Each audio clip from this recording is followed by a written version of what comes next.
বাসুয়া কবিরপুর মাদ্রাসা। আমি এর আগেও এই মাদ্রাসায় একাধিকবার এসেছি। এই মাদ্রাসাটারে আমি আমার নিজের মাদ্রাসা মনে করি। এই মাদ্রাসার মুহতামিম মুফতি এনামুল হাসান সাহেব দামাত বারাকাতুহু, তাকে আমি আমার বড় ভাইয়ের মতো মনে করি। মাশাআল্লাহ, দোয়া করি আল্লাহ এই মাদ্রাসাকে কিয়ামত পর্যন্ত কবুল করেন, হেদায়েতের মারকাজ হিসেবে আল্লাহ কবুল করেন। নাহমাদুহু ওয়া নুসাল্লি আলা রাসূলিল কারীম।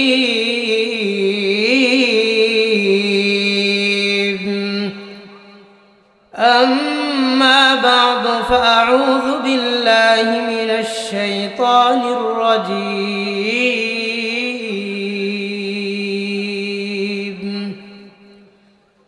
বিসমিল্লাহির রহমানির রহিম।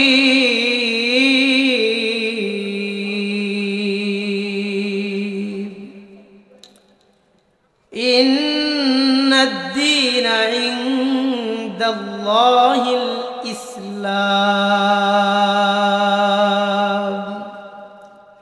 ইলা আখিরিল আয়া।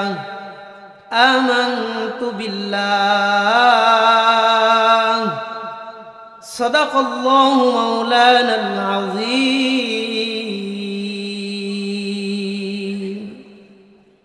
وعن أبي هريرة رضي الله تعالى عنه وعنهم أنه قال قال النبي صلى الله عليه وسلم ألا إن ربكم واحد وإن أباكم واحد ألا لا فضل لعربي على عجمي ولا لعجمي على عربي ولا لأسود على أحمر ولا لأحمر على أسود إلا بالتقوى والتقوى ها هنا ويشير إلى صدره 3 مرات. لا تحاسدوا ولا تناجشوا ولا تباغضوا ولا تدابروا ولا يبيع بعضكم على بيع بعض وكونوا عباد الله إخوانا. المسلم أخو المسلم لا يحقره ولا يظلمه ولا يخذله. بحسب امرئ من الشر أن يحقر أخاه المسلم أو كما قال النبي عليه الصلاة والسلام. سبحانك لا علم لنا إلا ما علمتنا إنك أنت العليم الحكيم. আলহামদুলিল্লাহ সুম্মা আলহামদুলিল্লাহ। আজকের এই আজিমুশ-শান ইসলামী মহাসম্মেলনে উপস্থিত ওয়াজিবুত তাহরিম কাবিল ইহতিরাম মুআজ্জাজ উলামায়ে কেরাম, আমার সামনে বসে আছেন অত্র এলাকার সর্বজন শ্রদ্ধেয় মান্যবর মুরব্বী বাবারা, যুবক ভাইয়েরা, পর্দার অন্তরালে অবস্থানরতা শ্রদ্ধেয়া সম্মানিতা মা ও বোনেরা, সকলের প্রতি আমি আন্তরিক মুবারকবাদ জানাই। আজকের এই কনকনে শীতকে উপেক্ষা করে আজকের ইন্তেজামকে আপনারা স্বাগতম জানিয়েছেন। আমি আপনাদের সামনে কোরআনে কারীম সূরা আলে ইমরানের 19 নম্বর আয়াতের একটা অংশ তিলাওয়াত করেছি এবং রাসূলুল্লাহ সাল্লাল্লাহু আলাইহি ওয়াসাল্লামের বহু সংখ্যক হাদিস থেকে আবু দাউদ শরীফে 2631 নম্বর হাদিস, 2631 নম্বর হাদিস একটা হাদিস পাঠ করেছি। আল্লাহ যদি আমাকে তৌফিক দান করেন, একটা আয়াত একটা হাদিস একে একে দুইটা জিনিস সামনে রেখে কয়েকটা কথা বলবো। আমার কথাগুলো একটু মনোযোগের সাথে আমলের নিয়তে দিলের কান দিয়ে কথা কয়েকটা শুনবো। রাজি আছেন নি ইনশাআল্লাহ? সবাই কথা কন না, রাজি আছেন নি ইনশাআল্লাহ? আল্লাহ কবুল করেন, কন আমিন। আল্লাহ তাআলা কোরআনে কারীমের একটা আয়াতে বলেন, বিসমিল্লাহির রহমানির রহিম,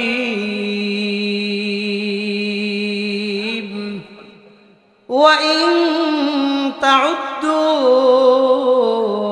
নি'মাতাল্লাহি লা তুহসুহা। আল্লাহ বলেন, আমি পৃথিবীতে, দুনিয়াতে এই পরিমাণ নিয়ামত দিয়ে রাখছি, পৃথিবীর সমস্ত মানুষ যদি আল্লাহর নিয়ামতগুলারে একটা একটা করে গণনা শুরু করে, পৃথিবীর হায়াত শেষ হয়ে কিয়ামত চলে আসবে, আল্লাহর নিয়ামতগুলা মানুষ গণনা করে কোনো দিন শেষ করতে পারবে না। তো এই আয়াত থেকে জানলাম দুনিয়াতে আল্লাহর নিয়ামতের সংখ্যা কত? বলেন অগণিত। কত? অগণিত, যা মানুষ গণনা করে কোনো দিন শেষ করতে পারবে না। এই অসংখ্য অগণিত নিয়ামতের মধ্যে সবচাইতে দামি, সবচাইতে বড়, সবচাইতে মূল্যবান নিয়ামত কোনটা? এই আয়াতের ব্যাখ্যায় রাইসুল মুফাসসিরিন আব্দুল্লাহ ইবনে আব্বাস রাদিয়াল্লাহু আনহুমা তিনি বলেন, তাফসীরে ইবনে কাসিরের মধ্যে আল্লামা ইমাদউদ্দিন ইবনে কাসির রাহিমাহুল্লাহ তিনি উল্লেখ করে বলেন যে সারা পৃথিবীর মধ্যে সবচাইতে দামি, বড়, মূল্যবান নিয়ামত কোনটা? তিনি বলেন, ওয়া ইন্না মিন আকবারি নিআমিল্লাহি সুবহানাহু ওয়া তাআলা ওয়া হুয়াল ঈমান। আল্লাহ দুনিয়াতে মানুষকে যত নিয়ামত দিয়েছেন, সবচাইতে দামি, বড়, মূল্যবান নিয়ামতটার নাম হলো ঈমান। বলেন সুবহানাল্লাহ। আজকের এই মাহফিলে আমরা যারা আইছি বইছি, বলেন তো আমাদের সবাইকে ঈমানের মতন মহা দৌলত দিয়া দুনিয়াতে একটা মুসলিম পরিবারে আমারে আপনারে পাঠাইছেন কে? আল্লাহ। কোনদিন আমি আপনি আল্লাহর কাছে ঈমান চাইছিলাম? একটা দরখাস্ত লিখছিলাম? মায়ের পেটে থাকা অবস্থায় একটা ফরম পূরণ করে আসছিলাম? না, শুধুই দয়া করে, মায়া করে, ভালোবেসে, মোহাব্বত করে আমাদের মতন অযোগ্য গুনাহগার মানুষকে ঈমানের মতন মহা দৌলত দিয়া দুনিয়াতে পাঠাইছেন কে? আল্লাহ তো আমরারে ঈমান দিয়েছে, আমরাও পাইছি। এখন এই ঈমানটা নিয়ে কবর পর্যন্ত যাওয়ার দরকার আছে না নাই? আল্লাহ ঈমান দেওয়ার পরে যদি আমি ঈমানটা নিয়ে কবরে যাইতে না পারি, হাসরের মাঠে মুমিনের কাতারে নিজেরে যদি দাঁড় করাইতে না পারি, সম্পূর্ণ দোষ দায়ভার আমাদের। এখানে আল্লাহর কিচ্ছু করার নাই। কথা বলেন? হ্যাঁ, আল্লাহ তো দিছেন, আমিও পাইছি। এখন এই ঈমানের উপর চলে ঈমানটা নিয়ে কবর পর্যন্ত যাওয়ার দরকার আছে না নাই? আছে।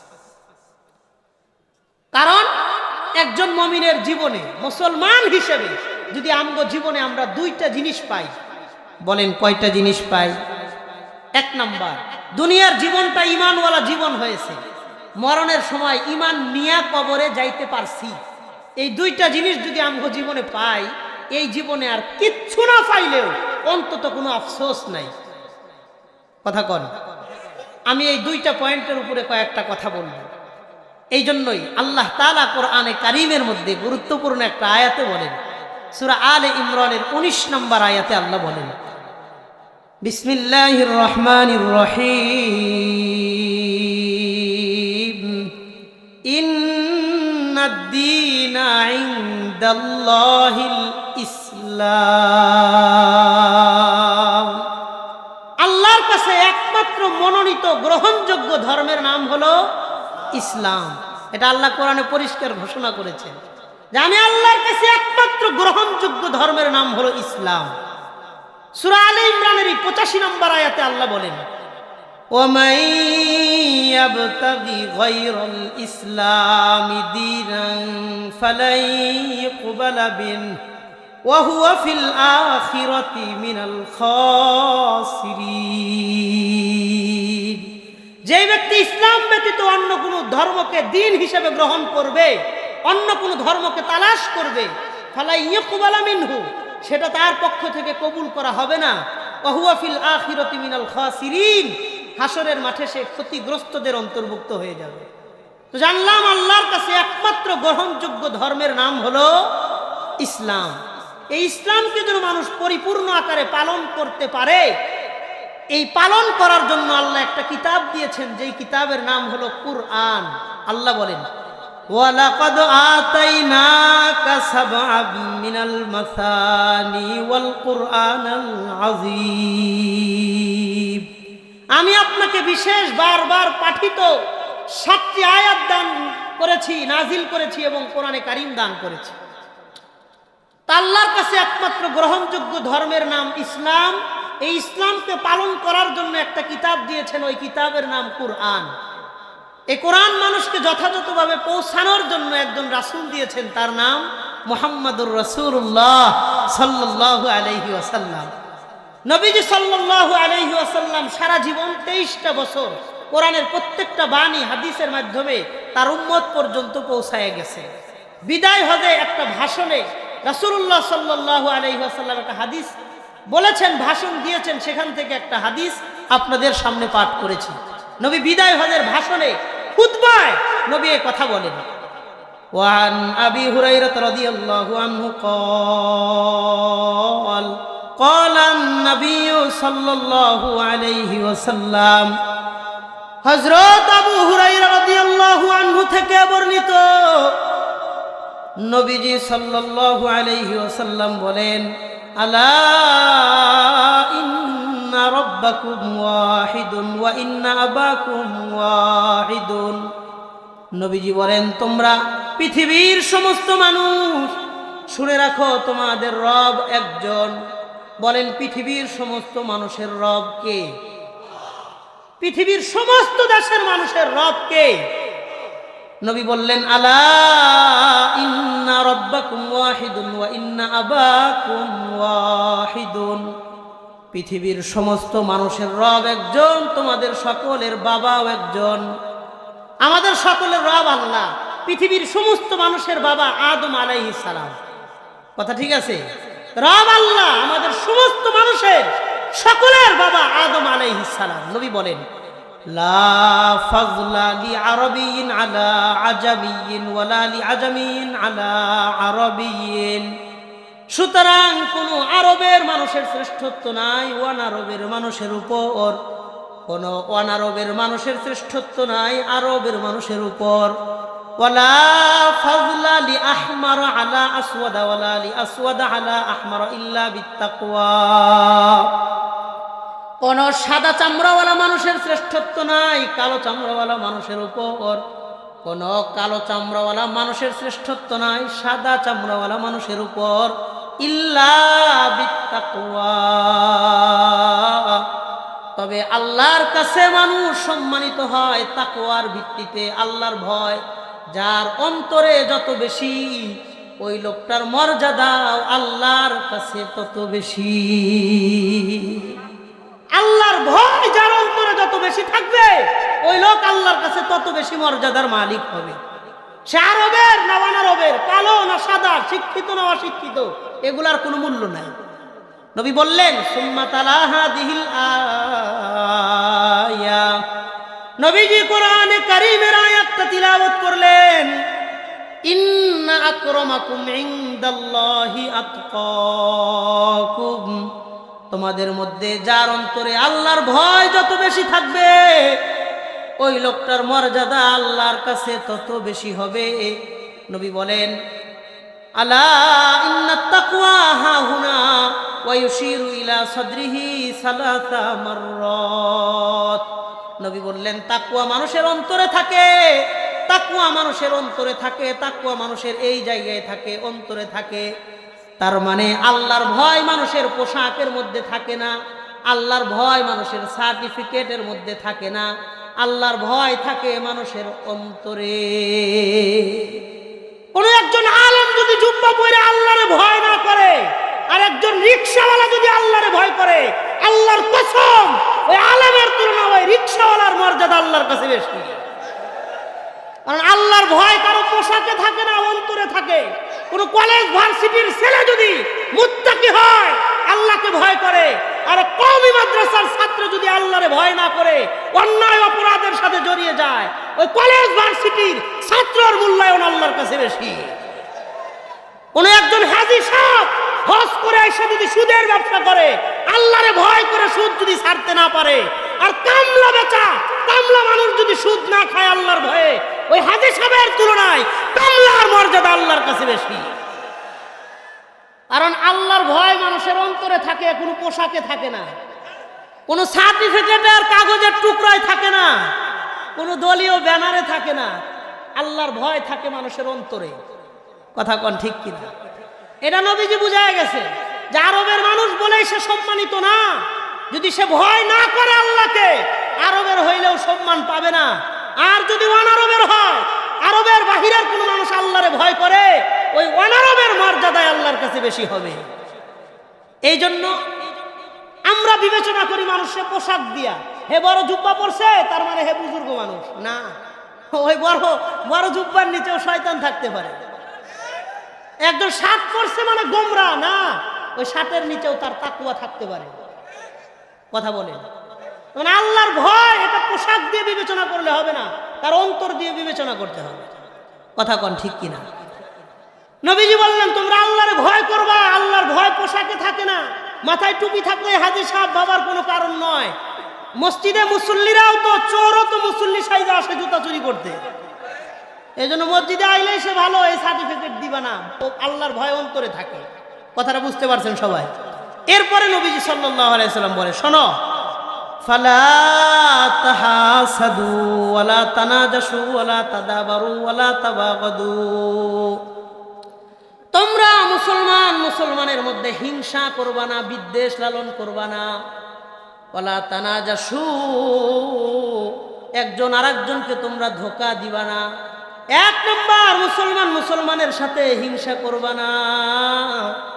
দুই নম্বর, মুসলমানকে ধোঁকা দিবা না। ওয়ালা তাদাবারু, পিছনে বসে গীবত করবা না। ওয়ালা তাবাগাদু, বিদ্বেষ চর্চা তোমরা করবা না। ওয়ালা ইয়াবি বাযুকুম আলা বাইই বায, একজনের বেচা কেনার উপর আরেকজন বেচা কেনা করবা না। ওয়াকুনু ইবাদাল্লাহি ইখওয়ানা, মুসলমান সমাজের মধ্যে ভাই ভাই হিসেবে তোমরা বসবাস করবা। আল মুসলিমু আখুল মুসলিম, একজন মুসলমান সে আরেকজন মুসলমানের ভাই ভাই। মুসলমানের ভাই ভাই, এটা নবীজির কথা। আল মুসলিমু আখুল মুসলিম। এরপরে নবীজি বললেন, শোনো, ফালইউবাল্লিগুশ শাহিদুল গায়বা, আমি তোমাদেরকে এই 23 বছরে যে শরীয়ত তোমাদের কাছে রেখে গেলাম, আমার শরীয়তকে তোমরা মানুষ পর্যন্ত পৌঁছায় দিবা। দিনের একটা আয়াত, একটা হাদিস, একটা বাণী হইলেও তোমরা আরেকজন পর্যন্ত পৌঁছায়া দিবা। একটা আয়াত, একটা বাণী, একটা হাদিস হইলেও আরেকজনের কাছে দিনের দাওয়াত পৌঁছায়া দিবা। নবীজি এটা বলে গেলেন। তার মানে নবীজি বললেন আমি চলে যাব। তারাকতু ফিকুম আমরাইন, তোমাদের মাঝে দুইটা জিনিস আমি রাইখা চলে যাব। দুইটা জিনিস। বলেন কয়টা জিনিস? নবী বললেন তারাকতু ফিকুম আমরাইন লান তাদিল্লু মা তামাসসাকতুম বিহিমা কিতাবাল্লাহ ওয়া সুন্নাতা রাসূলি। আমি তোমাদের মাঝ থেকে বিদায় নিয়ে চলে যাব, তবে তোমাদের মাঝে দুইটা জিনিস রেখে যাব। তোমরা যতদিন পর্যন্ত এই দুইটা জিনিস ধরে রাখবে, কিয়ামত পর্যন্ত তোমাদেরকে কেউ গোমরাহ করতে পারবে না। এক নাম্বার কিতাব আল্লাহ, আল্লাহর কোরআন তোমাদের মাঝে রেখে গেলাম।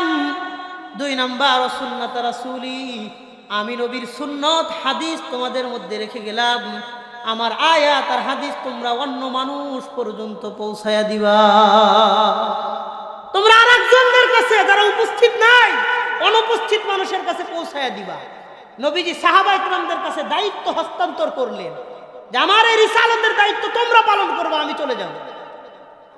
এরপরে সাহাবায়ে কেরাম দ্বীনের এই দাওয়াত, কোরআন আর হাদিস পৃথিবীর পথে প্রান্তরে আনাচে কানাচে কিভাবে পৌঁছায়া দিয়েছেন, আমি একটা কিতাব থেকে শুধু একটা সামারা আপনাদেরকে শোনাই। তারিখুল ইসলাম শাহ মুজিবাবাদী রাহিমাহুল্লাহ, ইতিহাসের একটা বিশাল বড় কিতাব। এই কিতাবের 3 নম্বর খণ্ডের 34 নম্বর পৃষ্ঠায় তিনি বলেন, নবীজি যখন দায়িত্ব দিছে যে আমার এই রেখে যাওয়া দিন তোমরা পৃথিবীর আনাচে কানাচে পৌঁছায় দিবা, তোমাদেরকে এই দায়িত্ব দিয়ে গেলাম। উকবা বিন নাফি রাদিয়াল্লাহু আনহু 22 বছরের তাগড়া নওজোয়ান এক সাহাবী, 22 বছর বয়স, 22। তিনি বিদায় হজে মক্কা থেকে হিজরত করে আফ্রিকা মহাদেশে চলে আসলেন। নবীজি দিনের দাওয়াত দিতে বলেছেন, দিনকে আমানত হিসেবে দুনিয়াতে রেখে গেছেন, এই আমানত পৌঁছাইতে হবে। 22 বছরের একজন নওজোয়ান সাহাবী উকবা বিন নাফি রাদিয়াল্লাহু আনহু আফ্রিকা মহাদেশে আসছেন। 22 বছর, 40 বছর তিনি আফ্রিকা মহাদেশে দিনের দাওয়াতের কাজ করেছেন। সুবহানাল্লাহ। ওই মক্কা মদিনা, ওই আফ্রিকা, 40 বছর দিনের দাওয়াত দিয়েছেন। 40টা বছর, 22 বছর বয়সে হিজরত করছেন, 40 বছর ওইখানে গিয়ে দাওয়াত দিয়েছেন। ওনার বয়স কত কথা বলেন? 62 বছর বয়সে পুরা আফ্রিকা মহাদেশে তিনি 40 বছর দাওয়াত দিয়েছেন। এই জন্য সারা বিশ্বের যত মহাদেশে যত মসজিদ আছে, আফ্রিকা মহাদেশে আজ পর্যন্ত মসজিদের সংখ্যা বেশি। এমন ছোট ছোট বহু দেশ আছে 99%, 100% মুসলমান। তারা একজন সাহাবীর কোরবানির বদৌলতে 40 বছর তিনি আফ্রিকা মহাদেশে দিন প্রচার করলেন। যখন বয়স 62, বৃদ্ধ হয়ে গেছে, আফ্রিকা মহাদেশের ঠিক পশ্চিম পাশে আটলান্টিক মহাসাগর, সুবিশাল মহাসাগর আটলান্টিক মহাসাগর। যে আটলান্টিক মহাসাগর এক পাশ থেকে আর এক পাশে বিমান দিয়ে যাইতে সময় লাগে 8 ঘন্টা। কয় ঘন্টা? বাংলাদেশের শাহজালাল আন্তর্জাতিক এয়ারপোর্ট থেকে সৌদি আরবে যাইতে সময় লাগে 6 ঘন্টা। আটলান্টিক মহাসাগরের পূর্ব পাশ থেকে পশ্চিম পাশে বিমান দিয়ে যাইতে সময় লাগে 8 ঘন্টা। এই সুবিশাল মহাসাগর বানাইছেন কে?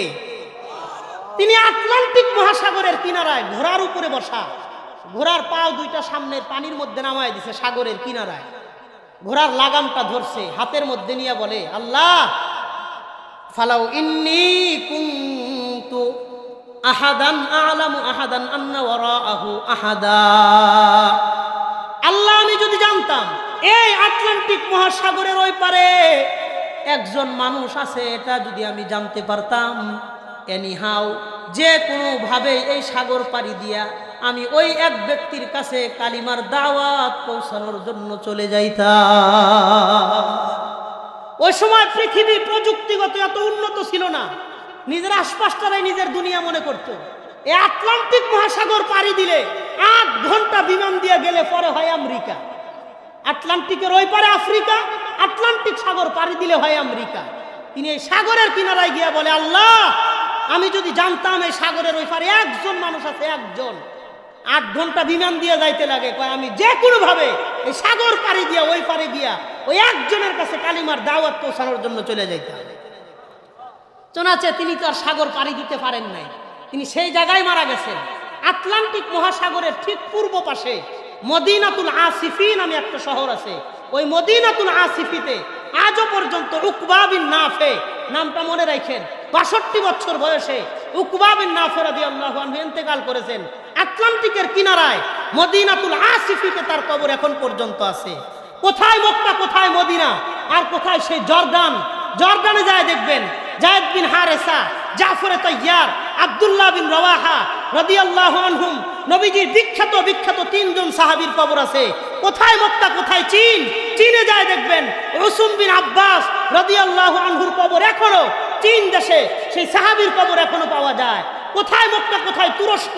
তুরস্কের সাবেক রাজধানী ইস্তাম্বুল, বর্তমান রাজধানী আনকারা।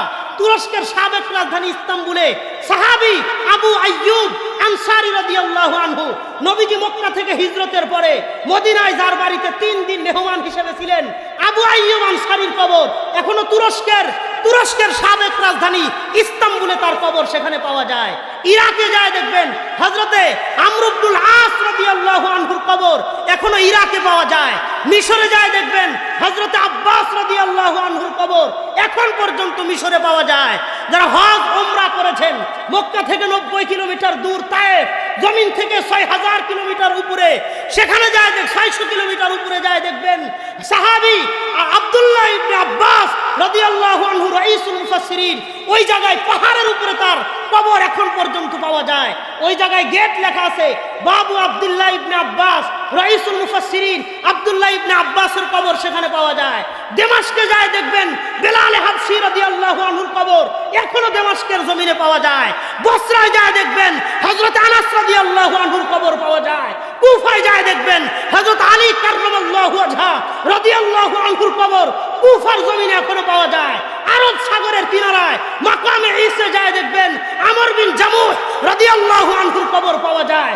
উহুদ পাহাড়ের পাদদেশে হযরত হামজা সহ 70 জন সাহাবীর কবর উহুদ পাহাড়ের কিনারায় এখনো পাওয়া যায়। সেই সোমালিয়ার জঙ্গলে যায় দেখবেন ফজল বিন আব্বাস রাদিয়াল্লাহু আনহুর কবর সেই সোমালিয়ার জঙ্গলে এখনো পাওয়া যায়। এই হাজারো কবর লাখো ব্যক্তির পবিত্র রক্তের উপরে ভর করে যে ইসলাম বাংলাদেশের ময়মনসিংহ এলাকা পর্যন্ত এসে পৌঁছেছে, আল্লাহর কসম ইসলামের বিরুদ্ধে দাঁড়িয়ে আজও পর্যন্ত ইতিপূর্বে কেউ টিকতে পারে নাই, বর্তমানে কেউ টিকতেছে না, ভবিষ্যতেও ইসলামের বিরুদ্ধে অবস্থান নিয়ে কেউ টিকতে পারবে না, কেউ টিকতে পারবে না, কেউ টিকতে পারবে না।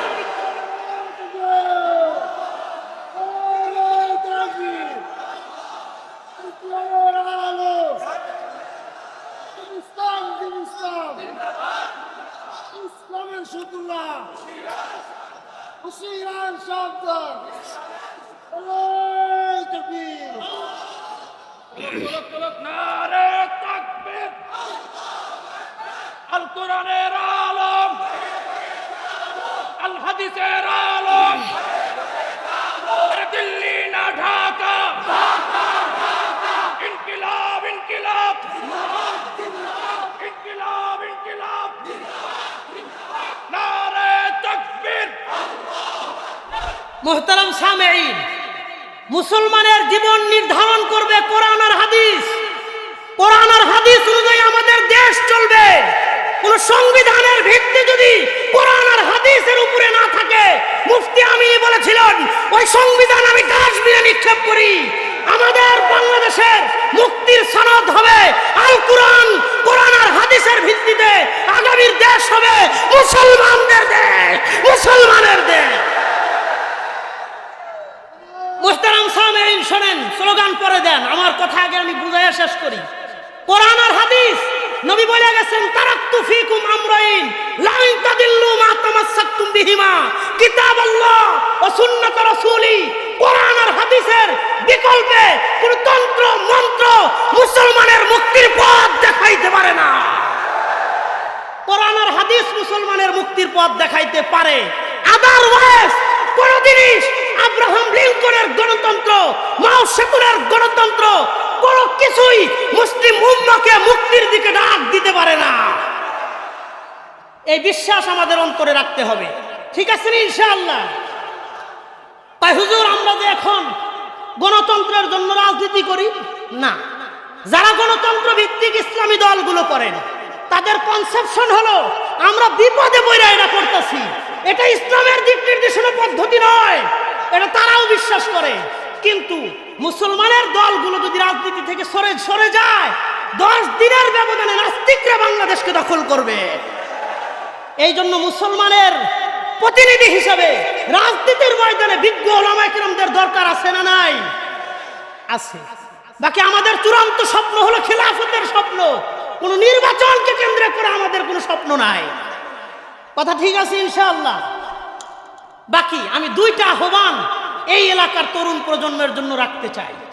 1 নাম্বার, আমাদের দেশের জন্য প্রস্তুত হতে হবে। 2 নাম্বার, আমাদের ধর্মের জন্য প্রস্তুত হতে হবে। আমার ডান হাত যদি আমার ধর্ম হয়, বাম হাত হলো আমার দেশ। ডান হাতের যেমন গুরুত্ব আমার কাছে আছে, বাম হাতের গুরুত্ব আমার কাছে আছে। ডান চোখের গুরুত্ব যেমন আমার কাছে আছে, বাম চোখের গুরুত্ব আমার কাছে আছে। আমার দেশের দিকে যদি কেউ হাত বাড়ায়, ওর হাতকে ভেঙে দেওয়া হবে। আমার ধর্মের যদি কেউ চোখ তুলে তাকায়, আমার ধর্মের দিকে যদি কেউ রঙ্গ চোখ নিয়ে তাকায়, ওর চোখ উপড়ে ফেলা হবে। দেশ আর ধর্ম 2টার জন্য সমস্ত রাজনৈতিক পরিচয় ভেদাভেদ ভুলে গিয়া এক কাতারে আমাদের আসার জন্য তৈরি থাকতে হবে ইনশাআল্লাহ। দেশ আক্রান্ত, কে বিএনপি, কে জামাত, কে জমিয়ত, কে হেফাজত, কে তাবলীগ, কে চরমোনাই, এগুলো দেখার সময় নাই। ধর্ম আক্রান্ত হলেও দলীয় ব্যানার দেখার সময় নাই। ইসলামের পরিচয় এক কাতারে আসতে হবে ইনশাআল্লাহ। যদি কেউ আন্দোলন, ওই গণসংযোগ, ওই সমাবেশ, ওই দাবি, ওই চেতনাকে রুখে দেওয়ার মতন কোন শক্তি পৃথিবীতে তৈরি হয় নাই। যেমন আমি দুই একটা এক্সাম্পল দিয়ে এই কথা শেষ করে দিব। আজ থেকে 425 বছর আগে 1600 খ্রিস্টাব্দ, ওই সময় ভারতবর্ষকে শাসন করে ব্রিটিশরা, ইস্ট ইন্ডিয়া কোম্পানি। 1600 খ্রিস্টাব্দ থেকে 1857 খ্রিস্টাব্দ পর্যন্ত 257 বছর ভারতবর্ষকে শাসন করেছে ব্রিটিশরা।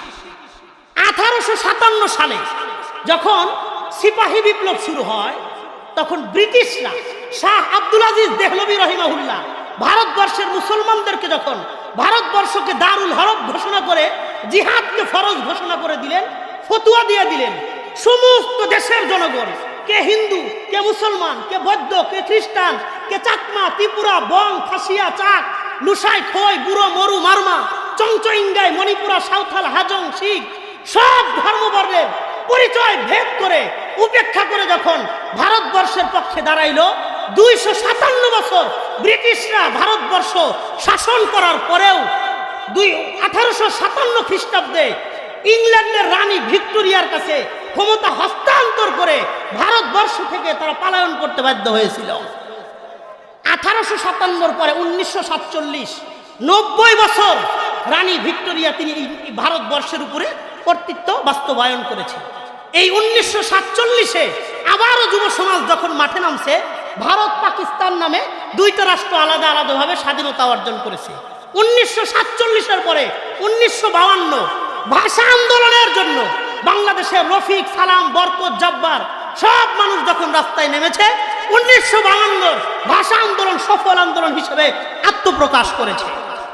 1952 পরে খেয়াল করেন, শুধু ইতিহাসগুলো আমি সংক্ষেপে বলি। 1952 পরে 1971, 1969 বাংলাদেশের স্বাধীনতার 2 বছর আগে গণ অভ্যুত্থান হয়েছিল। আগরতলায় শেখ মুজিবুর রহমানকে আটক করেছিল পাকিস্তানের আইয়ুব খান। তখন শেখ মুজিব বাংলাদেশে ব্যাপক জনপ্রিয় একজন নেতা। তাকে যখন আইয়ুব খান আগরতলায় গ্রেফতার করেছে, সারা বাংলাদেশ থেকে স্লোগান বের হইল, বঙ্গবন্ধুর মুক্তি চাই, বঙ্গবন্ধুর মুক্তি চাই। এই স্লোগান নিয়ে সারা দেশের মানুষ যখন বাংলাদেশের রাজপথে নেমেছিল, আইয়ুব খান বঙ্গবন্ধুকে আগরতলায় মুক্তি দিয়ে সে পদত্যাগ করতে বাধ্য হয়েছিল। 1969 পরে 1971, 9 মাস বাংলার প্রত্যেকটা মানুষ যখন স্বাধীনতা বিপ্লব শুরু করলো, গায়ে গেঞ্জি পরে, মাথায় গামছা বেঁধে, তাদের রাইফেল রেখে, পরনে লুঙ্গি পরে যখন জিহাদ করেছে, যুদ্ধ করেছে, 9 মাস তীব্র আন্দোলনের পরে বাংলার স্বাধীন মানচিত্রকে পাক হানাদার বাহিনী থেকে ছিনায় এনে স্বাধীন পতাকা উত্তোলন করতে তারা সফল হয়েছিল। 1971 পরে 1990 স্বৈরাচার বিরোধী আন্দোলন শুরু হইল এরশাদের বিরুদ্ধে। 9 বছর লাগাতার আন্দোলনের পরে 1990 এরশাদ স্বৈরা শাসকের পতন হয়েছিল। 1990 পরে 1994 তসলিমা খেদাও আন্দোলন শুরু হইল। এক দফায় এক দাবি, তসলিমা তুই কোথায় যাবি? যেই তসলিমা ইসলামের বিরুদ্ধে কথা বলেছিল, বোরকাকে নিয়ে কটূক্তি করেছিল, রাতের আধারে সারা বাংলাদেশের যুব সমাজ যখন মাঠে নামছে, যেই বোরকার বিরুদ্ধে কটূক্তি করেছিল, ওই বোরকা পরে এই অচল মাল ভারতে পালিয়ে যেতে বাধ্য হয়েছিল। 1994 পরে 2011 4 এপ্রিল মুফতি আমিনী রহমতুল্লাহি আলাইহি ফতোয়া বিরোধী আন্দোলনের জন্য ডাক দিলেন, হরতালের ডাক দিয়েছিলেন। সারা বাংলাদেশ থেকে, এই ময়মনসিংহ থেকে, তারাকান্দা, ফুলপুর থেকে, সম্মগঞ্জ, ত্রিশাল, ভালুকা থেকে কোরআন শরীফ মানুষ বুকে নিয়ে ওই হরতালের জন্য সমর্থন করে রাস্তায় নেমেছিল। 4 এপ্রিল 2011 ওই হরতাল সারা বাংলাদেশের ইতিহাসে লেখা আছে। আজ পর্যন্ত কোনো রাজনৈতিক কোন দল এত বড় কর্মসূচিকে সফল করে দেখাইতে পারে নাই। 2011 পরে 2013 5 মে শাপলা চত্বরে আল্লামা শাহ আহমদ শফী রহমাতুল্লাহি আলাইহি তিনি ডাক দিলেন, কিছু নাস্তিক যখন শাহবাগে রাসূলের বিরুদ্ধে, ইসলামের বিরুদ্ধে, কোরআনের বিরুদ্ধে যখন অবমাননাকর মন্তব্য করতেছিল, আল্লামা শাহ আহমদ শফীর ডাকে সারা বাংলা থেকে, গ্রামগঞ্জ থেকে, শহর বন্দর থেকে, পথ প্রান্ত থেকে, অলিগলি থেকে সব মানুষ শাপলা চত্বরে জমা হয়েছিল। ওই শাপলা চত্বরের 13 সালের 5 মের পরে নাস্তিকরা বাংলাদেশ থেকে বিতাড়িত হয়েছে। আজ পর্যন্ত কোন নাস্তিক বাংলার কোন রাজপথে দাঁড়ায়া আমার নবীর বিরুদ্ধে কটূক্তি করার দুঃসাহস দেখাইতে পারে নাই। 2013 পরে 2024, হে যুবক ভাই, তোমরা যখন রাজপথে নেমেছিলা, আহারে 17 জুলাই থেকে 5 আগস্ট পর্যন্ত, 36 জুলাই পর্যন্ত তোমরা যখন 17 বছরের স্বৈরা শাসক লেডি ফেরাউনের বিরুদ্ধে যখন স্লোগান নিয়ে রাজপথে ধারণ করেছিলে, অবস্থান করেছিলে, এই 17 দিনের আন্দোলনে, 19 দিনের আন্দোলনে 17 বছরের লেডি ফেরাউন হাসিনা বাংলাদেশ থেকে পালিয়ে যেতে বাধ্য হয়েছে। হে আমার যুবক ভাই, আমি তোমাদেরকে বলি, 2024 পর্যন্ত 425 বছরের ইতিহাস তোমাদেরকে শোনাইলাম। আগামীতে তোমরা স্বপ্ন দেখো, কলেজ ভার্সিটির যুবকেরা যদি সাবিলুনা সাবিলুনা আল জিহাদ আল জিহাদের স্লোগান বুকে নিয়ে যে কোনো কুফরি রাষ্ট্রের বিরুদ্ধে স্লোগান দিতে পারো, আমি বিশ্বাস করি আমেরিকার ওয়াশিংটন ডিসির উপরে, দিল্লির লাল কেল্লার উপরে, কুতুব মিনারের উপরে কালিমার পতাকা পতবত করে উড়বে। পৃথিবীর কোন শক্তি গাজওয়ায়ে হিন্দের বিজয়কে রুখে দিতে পারবে না, রুখে দিতে পারবে না।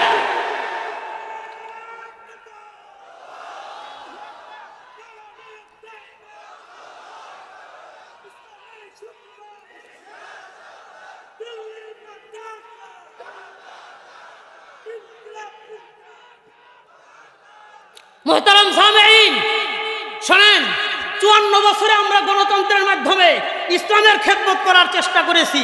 সর্বশেষ একটা সুযোগ আসছে, আমরা এবারও চেষ্টা করব, জান প্রাণ দিয়ে চেষ্টা করব আলেম ওলামায়ে কেরামকে ক্ষমতায় নেওয়ার জন্য। কারণ হলো 54 বছরে আমরা একজন আলেমকে প্রধানমন্ত্রী বানাইতে পারি নাই। ইনশাআল্লাহ আমরা চেষ্টা করব ইসলামের পক্ষের শক্তির জন্য। যদি ব্যর্থ হই, আমরা আপনাদেরকে আহ্বান জানাবো, জিহাদের চেতনায় বিশ্বাসী হয়ে খেলাফত কায়েমের জন্য রাজপথে নামবো। ভারতকে পরোয়া করার সময় বাংলাদেশের তাওহীদি জনতা থাকবে না। বাংলার স্বাধীন সার্বভৌমত্ব দেশের মধ্যে বসে যারা ভারতের দালালি করবা, এই প্রথম আলো, এই ডেইলি স্টার তোমাদেরকে সাবধান করে দিতে চাই। বাংলাদেশের মধ্যে বসে তোমরা পত্রিকা চালাইলে দেশের দালালি করতে হবে, ভারতের দালালি করতে পারবা না। শরীফ ওসমান হাদিকে যারা হত্যা করেছো, তোমাদের যদি বিচার এই জমিনে না হয়, হাজারো হাদি তৈরি হবে, ইনকিলাব জিন্দাবাদের স্লোগান নিয়ে রাজপথে নামবে। হাদিদেরকে কেউ ঠেকাইতে পারবে না, কেউ ঠেকাইতে পারবে না।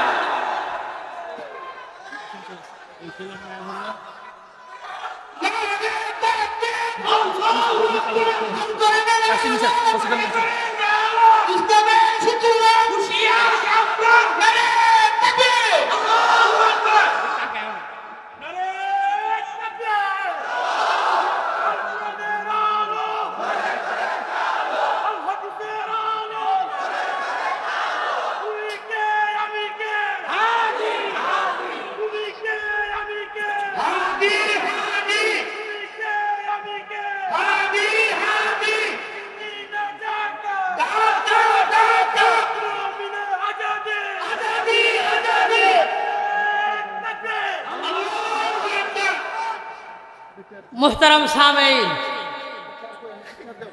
উস্তাদুল ওয়াইজিন আল্লামা খোরশেদ আলম কাসেমী হাফিজাহুল্লাহ রাআ, আমি যারে বহু আগে থেকে বাবা কয়ে রাখি, উনি আমার ছেলের মতন মহব্বত করে, স্নেহ করে, পরামর্শ দেয়, আন্তরিকতার সাথে দোয়া করে।